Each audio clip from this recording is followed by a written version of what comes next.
Good morning, everyone. Thank you for joining us for our head coach press conference for the College Football Playoff quarterfinal at the Rose Bowl game presented by Credentialed.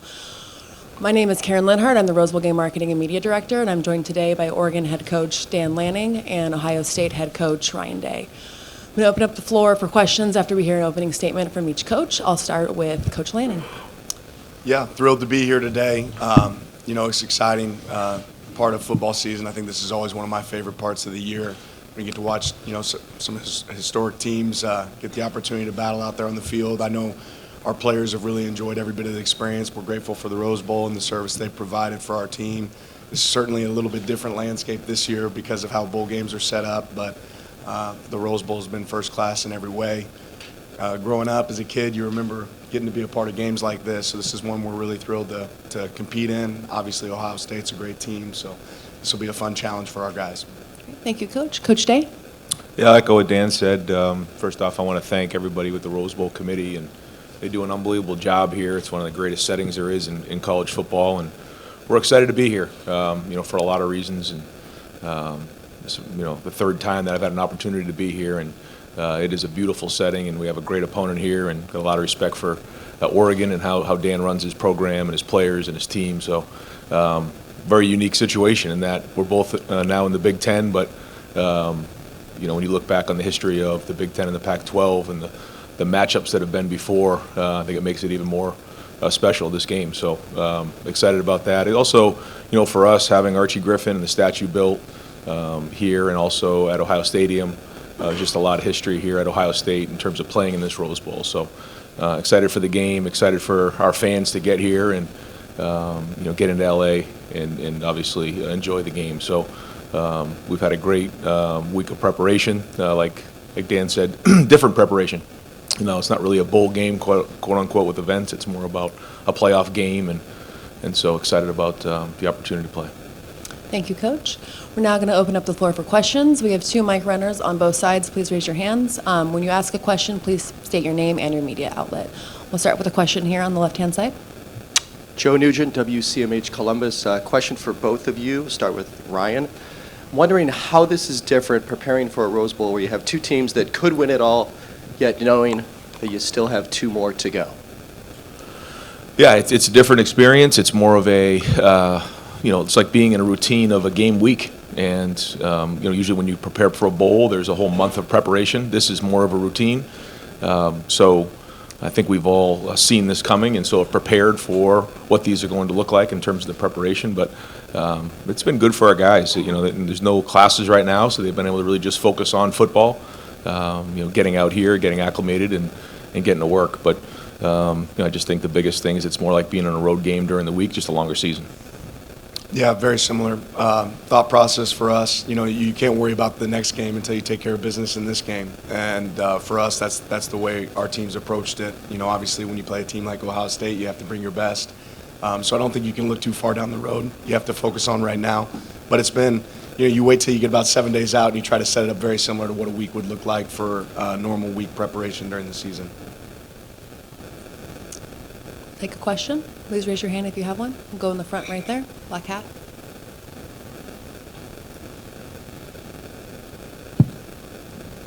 Ryan Clark with the Oregonian. For both of you, what do you respect most about the way the other person runs their football program? Yeah, I'll start. I think, first off, Dan does a great job in terms of recruiting. Recruits very talented young men with a lot of high character.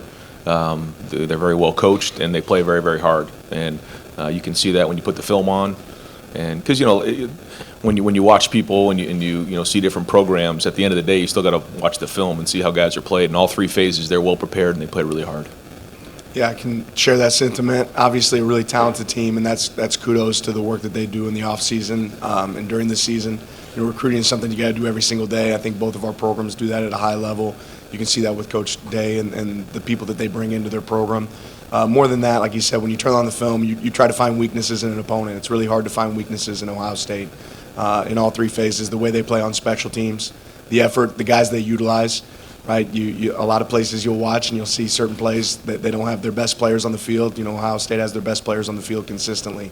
They play hard for each other, and it shows up. please raise your hand if you have a question. We'll have one right in the middle. The mic's coming over. Yeah, for each of you, how important is it, do y'all see the importance of your quarterback sort of having visualization sessions, for one of another term, for games of this magnitude to anticipate what's coming, et cetera? Yeah, we always talk about playing the game as many times as you can before you play the game. I think that's really important, regardless of the setting, whether that's the meeting room, a walkthrough, sitting in your hotel room at night, right? How many times can you play the game before you play the game? You know, trying to picture what the opponent might do. And I think if you do that, that gives you the best opportunity to be successful, you know, really on game day, when you can visualize, you know, a lot of those different experiences that are going to show up in a game, you know, on game day. And if you can do that in advance, that gives you a great opportunity to be able to adapt and adjust when the game comes. Agreed. I think for the quarterback position, it's probably the most important, but it's important for all positions. And I think when you get to this point of the year, when you watch how NFL teams prepare late in the season, you know, into December, you notice that, you know, there's a lot of that going on, whether it's walkthroughs, meetings. You have to visualize things. You can't always do everything, you know, the same way you did in August or September. And so you have to fall back on your experiences, but then you also have to anticipate what's coming next. And that's a big part of this time of year, and having the discipline to put that work in when, you know, you're multiple months into the season. And I think, you know, typically that's the team that's going to outlast their opponents, is, you know, continually doing what you just said, is visualizing things and doing the mental work, so that when you get into the game, you can fall back on your training. If you have any additional questions, please raise your hand if you would like to ask a question. Go in the back right.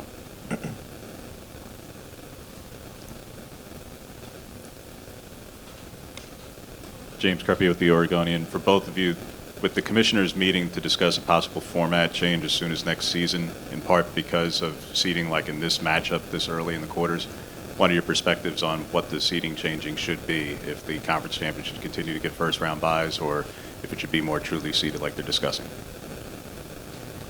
Furthest thing from my mind right now, right? I'm worried about right now. So I think college football is going to continue to see change. I think our job as coaches is to continue to adapt. Ultimately, like, what an awesome game this is, right? What an opportunity this is. But I'm sure the people that need to be able to assess that will assess it, but that's not my concern right now at this point in the season. Our concern is Ohio State.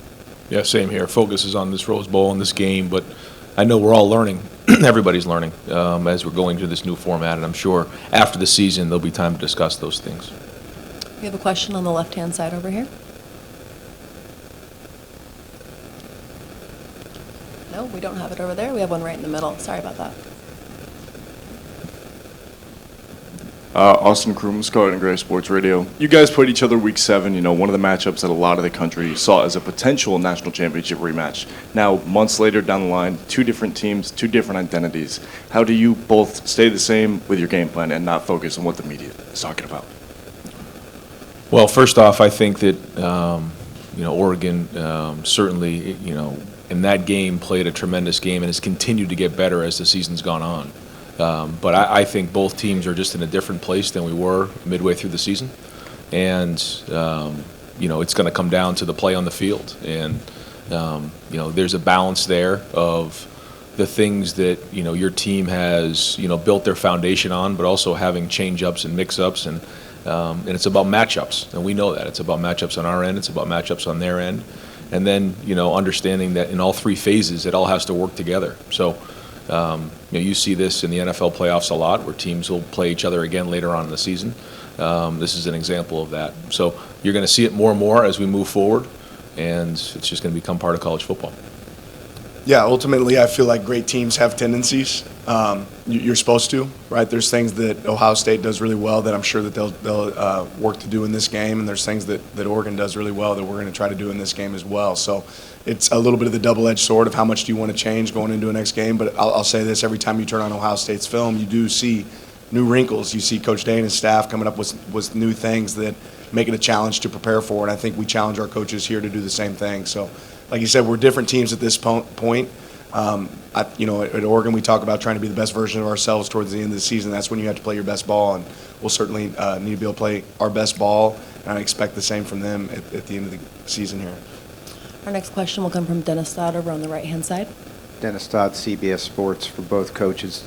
5 Florida State basketball players sued their head coach for unkept NIL promises. Your 2 programs are at the apex of that.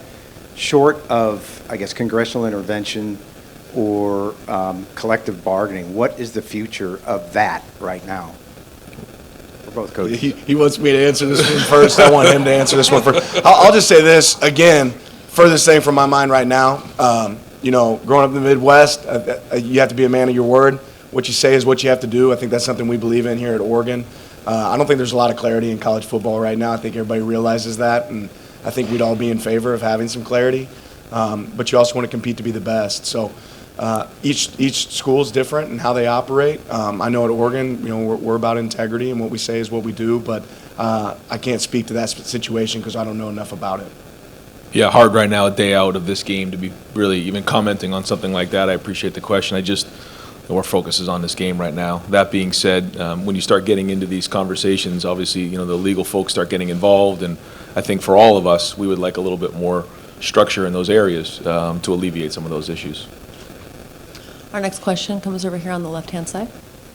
Hi, Haley Sawyer, SoCal News Group. Dan, this isn't the first time that Oregon's playing in Southern California this season, so what does it do for recruiting, just getting your product on the field in this region, attracting those SoCal recruits? Yeah, for us, we challenge ourselves to make sure we can sign the best, across the nation. But certainly, California is a hotbed for us in recruiting. It's a place that we want to make sure we have a stand, and we want to go get the best of the best. So, getting to play in premier games like the Rose Bowl, I think that's things that kids on the West Coast grow up dreaming of. And being here, having that opportunity, is certainly something that's going to help us in recruiting. We have a question on the far back right.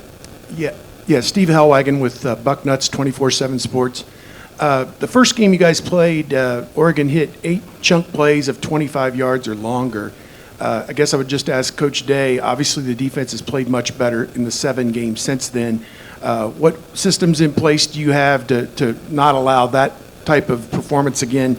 And then for Coach Lanning, kind of the chess match of taking what their adjustments are and still trying to hit those big plays. Yeah, you want me to just give him the game plan now? Is that Right. what you want me I was do? going to start taking Sure. notes if he starts. So here's what we're going to do. Certainly coming out of that game, that was a huge part of the game, and I thought that Coach Stein and everybody on their staff did a great job of scheming up some plays to attack us, and then did a great job of executing them. I thought the route running and the throwing and catching and protection, it all goes in together, and they did a great job of that in creating X-plays, and that's, as we all know, a huge factor in winning and losing games. And coming out of that game, we certainly recognized that. That was no secret. So we've worked hard to make adjustments in those areas. We know that we're going to see a lot of the same type of things coming into this game. I'm sure it's not going to be the same exact style, but they're still going to have those type of ways to attack us. So we got to do a great job of getting lined up. We got to do a great job of communicating, and then post snap, we got to run to the football and understand what's going on. Yeah, and same on the other side of the ball, right? There were a lot of lead changes and score changes in the game last time. There was explosive plays on both sides. So the team that probably has the least explosives on their defense and the team that creates the most on their offense is probably going to have the most success. Our next question comes from the middle left, right over here. Luke Evans, Southern California News Group. Ryan and Dan, maybe hard to talk about or predict what the future is going to be with NIL and that concept. But where you look at where these two programs have come from in terms of how you build a roster in the modern era of collegiate football, how do you feel like both of your programs have kind of been on the forefront of that across this modern landscape? Yeah, I would just say, from the day that I've gotten here at Oregon, I've always felt like Oregon's about innovation. I talked about adapting is a really important trait right now in college football, and being able to adjust on the fly. That's something that we're prepared to do as we continue to move forward. So I'm glad to be in a place that's on the forefront of that. Yeah, I think all programs want to make sure they're doing everything they can to put the most talented roster together and talent acquisition. But we also have to continue to build our culture, and so that starts in high school recruiting, and then developing and retaining those men who understand what it means to be in the program, and then adding pieces through the transfer portal. And that's how we look at it, and we need to do a great job of identifying those prospects and recruits that want to be at Ohio State, and then building those guys up so that in year 2, 3, and 4, they understand what it means, so that when adversity hits at some point, you stick together as a team and as a culture. So that's been a big part of it. But also, we all know how fortunate we are to be at Ohio State, where we have the resources to make sure the guys have what they need to want to stay at Ohio State. And for those who want to join the group and fill holes that may be in the roster, that we have those resources as well. Our next question comes from the back right. Brady Ruth, Daily Emerald. In a game as big as this one, how do you guys balance talking about the importance of momentum and capturing it, but also responding when momentum's maybe not on your side? Yeah, well, first off, you got to be in the moment. You got to create your own momentum, and execution fuels emotion. And knowing that there's going to be a lot of back and forth, just like in the last game, there was a lot of back and forth in that game. You look at the way it started, the way it was in the middle, and the way it ended. And so, understanding that we all have to have poise throughout the game, knowing that it's going to be a 4-quarter battle. Yeah, ultimately, it is about execution over emotion, right? That's something we spend a lot of time talking about, and your ability to get to the next play is the most important play, right, regardless of the result. So there'll be momentum swings in this game just like there are in every game, but it's just that. It's just momentum, right? You have to have the ability to either break it or sustain it, and those are things that you try to train throughout the season and throughout practice. Next question's on the left-hand side here. Hi, guys. Ashley Adamson, Big Ten. I know it's hard to zoom out when you're so hyper-focused on the task at hand tomorrow, but I just wonder if you could, and think about all the people who have been instrumental in getting you to the stage that you're at today. Is there someone that you'd like to give a shout-out to that you wouldn't be sitting here without? How much time we got? Right. I mean, I'll just start with my wife, Sophia. I think anybody that has as a coach in this profession, realize that there really isn't balance. I've said that before. There isn't balance if you want to be great, and you need a great support structure around you. There's a lot of people that believed in me and gave me opportunities. I think there's unbelievable coaches across the country that certainly deserve and would do a fantastic job in this role that I get to sit in. So I don't take that for granted. I'm very blessed, but as blessed as anything to have the wife that I have at home taking care of those 3 boys. And I think they got to enjoy Disneyland yesterday. I think she really enjoyed it right around 8:30 a.m., but I think around 8 at night she maybe was ready to get back home. So even though we had a long day of work, I know she was working her tail off there yesterday. Yeah, same with me. It's about family. And when you talk about family, first off, it's Nina and the kids. I've known Nina my whole life. She's been with me since we've been 6 years old, so we've been through a lot together. And when it comes, to great moments in life, you got to hug the people you love the most and enjoy them. And when you go through difficult times, you hang on the best you can to the ones you love, and you just, you keep pushing forward, you keep moving forward. And so that's really the foundation, I think, of any coach. And, I'm very fortunate to have a family who's just very, very supportive. But then it quickly goes to the players. These are the guys who are on the field, and I think sometimes in football, the coaches get a lot of the attention. But ultimately, this game is played by the players. And we have a great coaching staff and great support system in the Woody that pulls for each other. And so, again, as much as, the focus sometimes comes on the coach, it's about our players and about our coaches in that building and the work that they put in. And ultimately, it's about the team. So there's a lot of things along the way that allow us an opportunity to get to where we are, coaches, people in our lives, but ultimately it comes down to family, your family that's close to you in your house, and then also your football family. We have another question on the right-hand side. Dennis Dodd. Yeah, Dan, the way Tez Johnson told it yesterday was that Bo Nix brought him to you. What was that process? What did you know about him before he got here, and what has he added? Because he couldn't shut up yesterday. Yeah, he likes having the mic in front of him, doesn't he? Tez has been unbelievable for our program. But yeah, Bo sat in my office and said, hey, I have this wideout that I think can really help us. I don't know if he told me at the time of his relationship, with Tez, but, once Tez entered the portal and we turned the film on, it was really clear that he was a player that could help us. And we've been unbelievably blessed to have him on our team. He's a real competitor. And that competitive spirit carries over to every single player on our team. So I know he's one of those guys that grew up dreaming of being a guy that played at Oregon, right? Didn't get to go to the original Auburn-Oregon game because Bo was playing for Auburn, and Tez would have been wearing an Oregon jersey. So for him to get the opportunity to live out his dream and play here, it's been really rewarding to Tez, and it's certainly been rewarding to our program. We have a question on the left-hand side. Chris Lowe, ESPN. Both coaches. Ryan, you guys would have to play 17 games to win a title, Dan 16. What's the wear and tear been on your all's team in a season that long, and what have you learned in trying to manage a team through a season that long and will continue to have to evolve going forward? I feel like all things considered, we're as healthy and as strong and as fresh as we've been all season. I think right now we're battle tested.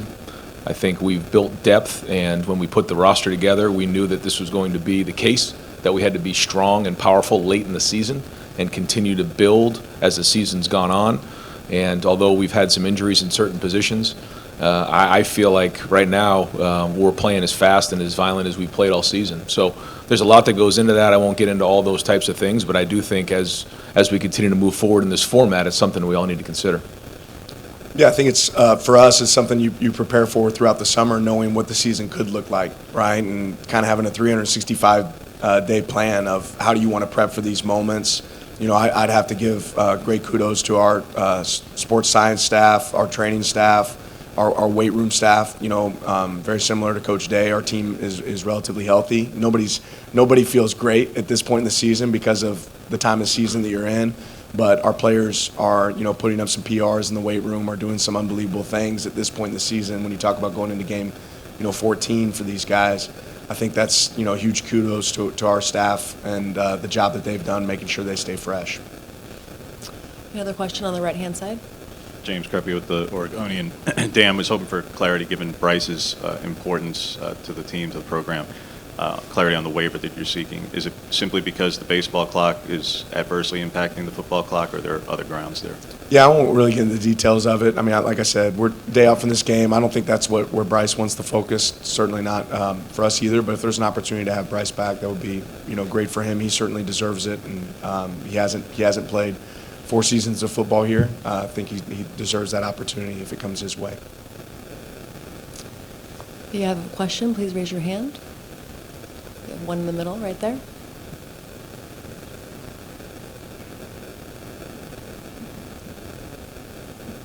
This is Tim May, Letterman Row, for Ryan. How much different do you feel now than you did the week leading up to the Tennessee game with all the talk, that was going on in Columbus, Ohio, about you and your future and your team and stuff? What do you feel refreshed? What is the feeling you feel now going into this one? Very similar, and hungry, focused. Every opportunity you get on the field is an opportunity to prove people right and prove people wrong, and that's just the approach of our team. And we were excited to get back on the field, but we're excited about playing in this game as well. A lot of football ahead of us, and that's really just been the focus. And you have to learn from what's gone on in the past, and if you don't, then you're going to repeat yourself. And so every week we have to learn, whether it's winning a game by 28. The issues are still on the field. You lose a game, you have to learn from what happened, and then you grow from there as the season's gone on. We're both here in the Rose Bowl, and along the way there's twists and turns. You don't know how you're going to get to this point right here, but here we are, and an opportunity to play against a great team, and it's another opportunity for us to play Oregon again in the same season. So we feel fortunate for that. For that to have happened, but the only way that was going to happen is if we won the last game, and if we want to continue to move on, we got to win this game right here. Our next question comes from the second row. Hi, Bria Maranthus, Oregon Ducks on Sports Illustrated. For both of you guys, tomorrow I know a lot of people are looking forward to the sun setting on the Rose Bowl. I wonder if each of you have a moment you're looking forward to tomorrow? Yeah, hopefully when that thing hits 0, the Ducks Right. win.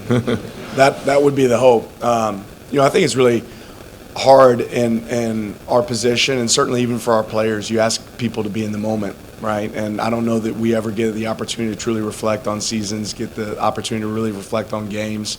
This is a game that everybody on our staff, every one of our team, every person on our team is really thrilled to be a part of. But there probably won't be a lot of chances to sit back and just soak in the moment. And that's okay. right? Because that's part of what makes it so special there at the end. Yeah, agreed. When you're at the Rose Bowl, you're like on sensory overload. You know, the grass is greener, the sky is bluer, the sun is more yellow. It's a beautiful setting. But once the foot hits the ball, it's time to go play. And anybody who knows playoff football, you know, everything gets ratcheted up and the intensity just gets ratcheted up. And so, you know, the electricity in that stadium tomorrow will be special. Another question on the left-hand side. Just 1 second and we'll pass that mic.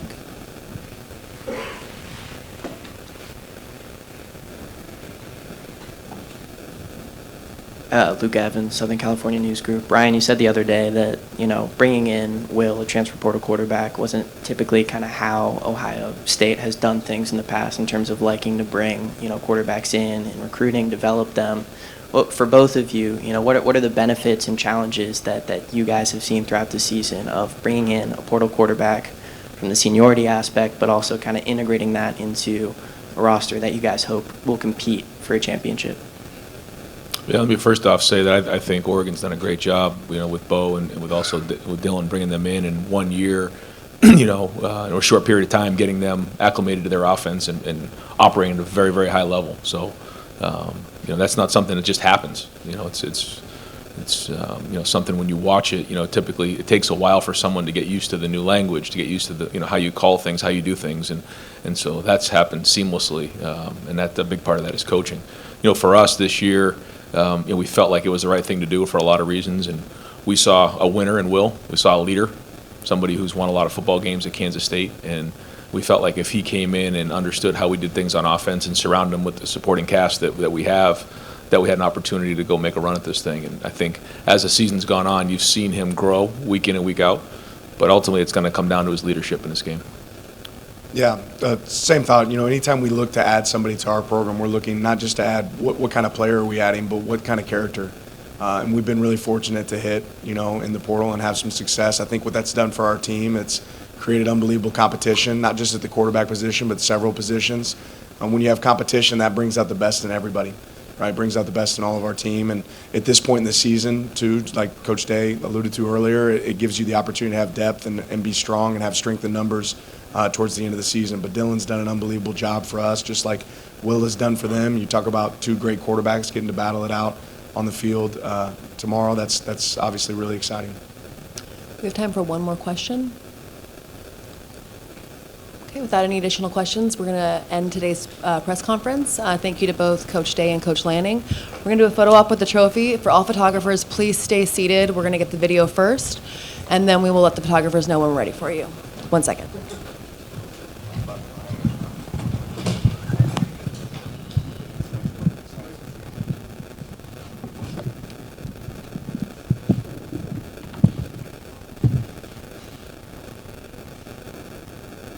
You guys good and back?